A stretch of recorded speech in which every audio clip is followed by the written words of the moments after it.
stories with me as we talk about work-life balance and how I feel like I'm kind of failing at it. Hi, این ویدیویی که الان دیدین یه جور گجت ضد استرس جدیده و خیلی تو خارج سر صدا کرده و ترند شده، ولی هنوز به ایران نیامده.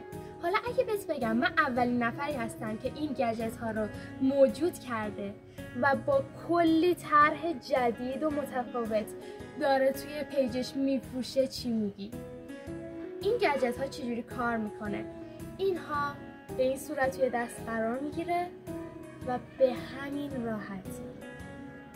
حالا میتونه اینجا شیار داشته باشه مثل این یه خوک گوگلی، یا میتونه سر ساده باشه مثل این موش کوچولو.